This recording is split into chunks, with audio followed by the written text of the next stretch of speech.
De fet, el que ha ocorregut amb la Federació Internacional i la Federació Espanyola de Futbol no ve a ser altra cosa que ratificar d'una manera més atès la transcendència del futbol per comparació amb els mitges, i no te m'enfades tu, ha ratificat d'una manera molt solemne que és veritat. En el món internacional de l'esport, les federacions són ens privats que apliquen els seus drets, i el seu dret són els estatuts que la gent i les federacions que s'hi subscriuen accepten. I aquest és el tema. I per tant hauran de contemplar, no ho sé, les lleis estan plenes de normes que moren pura i simplement per inanició. O sigui, hi ha un conjunt de normes que es deroguen i altres pura i simplement que no s'apliquen. Hi ha dos camins. En qualsevol cas, deixa'm dir una cosa que no és menor, o sentimentalment no és menor.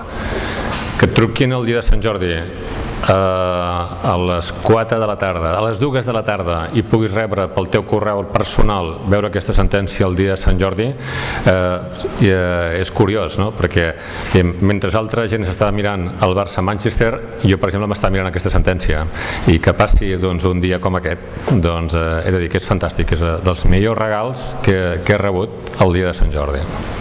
Les coses canvien, per tant, és a dir, l'argument, l'únic argument que l'hem repetit, l'hem sentit al Congrés dels Diputats moltes vegades, sempre ha estat el mateix i repetitiu.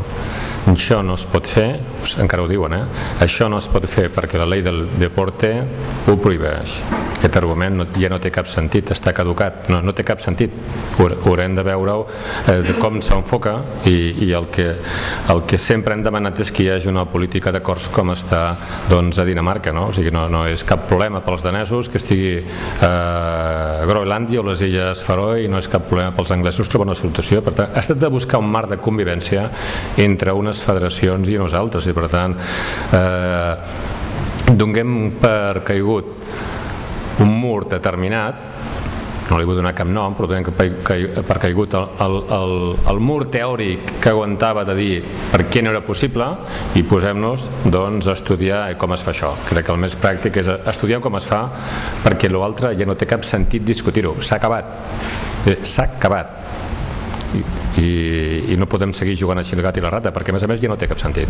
En aquest cas concret de la Federació de Bitlles, aquesta possible pressió diplomàtica d'Espanya s'ha solucionat a base de significar-se la Federació Catalana com una federació molt eficient en pro d'aquest esport, buscar complicitats internacionals, i us haig de dir que en aquest cas la unanimitat de l'Assemblea ha sigut un mèrit especialíssim del president Joan Ricart, que simplement ha demostrat que feia més pel bé de l'esport de les bitlles que no la pròpia Federació Espanyola.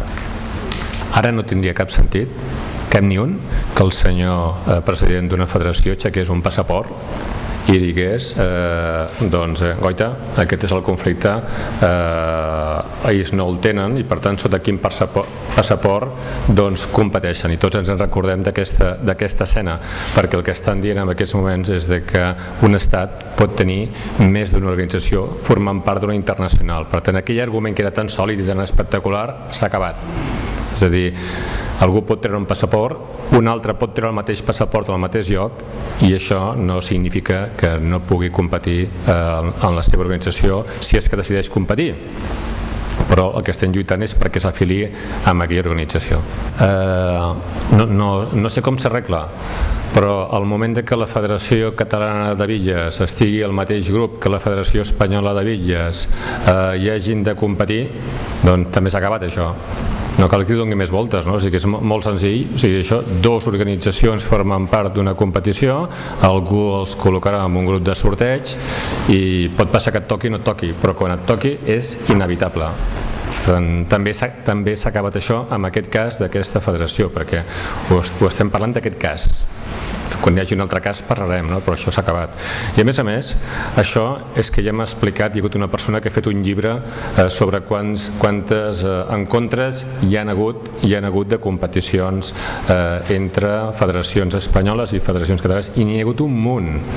No sé si les xifres en 70 o 80, per tant, tampoc seria cap novetat mundial ni estatal que hi hagués aquest partit. O sigui, avui en dia sembla un partit dramàtic, no? Però quan hi ha hagut tants resultats de tants esports és que no li veig el dramatisme.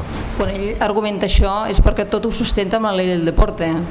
Llavors, en el moment en què, com hem dit, està caducada aquesta part de la llei del deporte, és com una cadena de dòmino, no? Es desplegarà i ja no té sentit molts altres escenaris, perquè el que impera no és la llei del deporte, sinó els estatuts de les federacions internacionals.